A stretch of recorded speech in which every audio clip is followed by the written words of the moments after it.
Good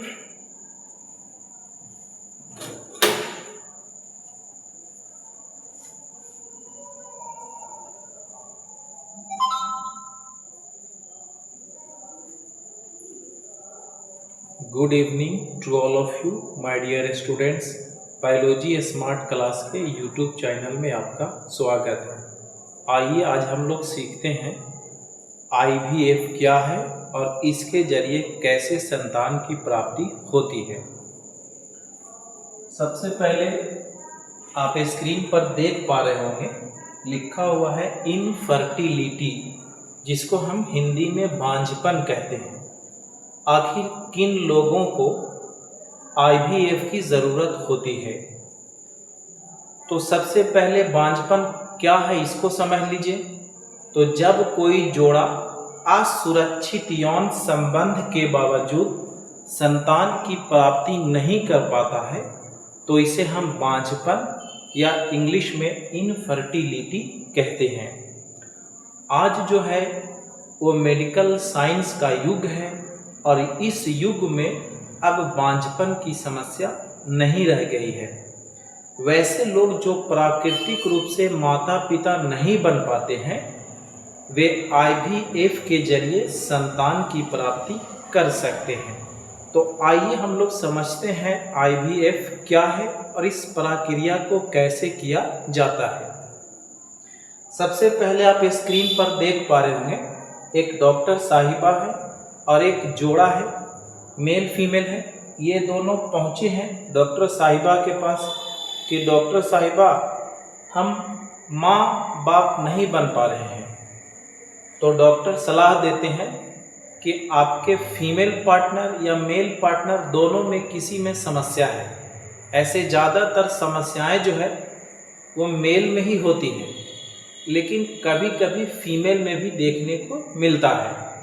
तो आइए हम मेल फीमेल की बात ना करके सीधे आईवीएफ की बात करते हैं।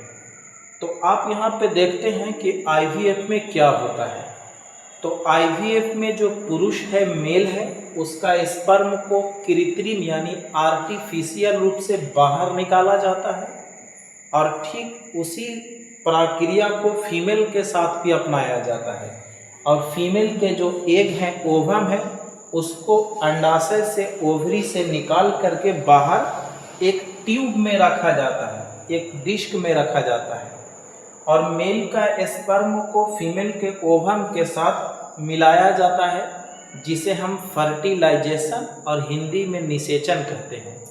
तो अब यहाँ पे क्लियर हो जा रहा है, जब निषेचन शरीर के अंदर होता है तो उसे हम प्राकृतिक प्रेगनेंसी कहते हैं, लेकिन जब निषेचन शरीर के अंदर ना हो करके शरीर के बाहर होता है, स्पर्म ओवम को शरीर के बाहर मिलाया जाता है, तो उसे हम आईवीएफ कहते हैं, जिसका पूरा नाम आई से हुआ इन, वी से विट्रो और एफ से फर्टिलाइजेशन।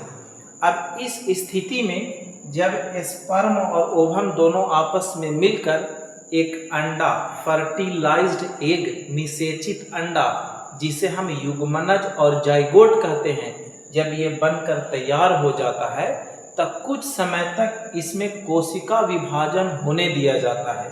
उसके बाद उस अंडा में जब कोशिका विभाजन होना शुरू हो जाता है और 8 से 16 कोशिका या 16 से 32 कोशिका तक विभाजन हो जाता है, तो उस अंडे को इंजेक्शन के द्वारा लेकर महिला के गर्भाशय में स्थानांतरित कर दिया जाता है, जिसकी वजह से वो महिला जो है उस अंडे को अपने अंदर कंसीव कर लेती है, गर्भ को धारण कर लेती है। अब जैसे सबका बच्चा का जन्म होगा उसी तरह से उस महिला का भी बच्चे का जन्म होगा, बिल्कुल प्राकृतिक रूप से। अब इसमें बहुत सारे लोग पूछते हैं कि सर क्या आईवीएफ के द्वारा जो बच्चा होगा वो मेरा होगा या किसी और का होगा? तो बिल्कुल, इस सवाल का एकदम सिंपल जवाब है, जब स्पर्म आपके मेल का है, ओवम आपके फीमेल पार्टनर का है, तो बच्चा भी आपका ही होगा। इसलिए इसमें कोई संदेह नहीं है। ये एक डॉक्टरी प्रक्रिया है जिसके द्वारा संतान सुख की प्राप्ति की जाती है आई होप कि आपको मेरा वीडियो समझ में आ गया होगा। हमारा वीडियो देखने के लिए बहुत बहुत धन्यवाद। Thank you.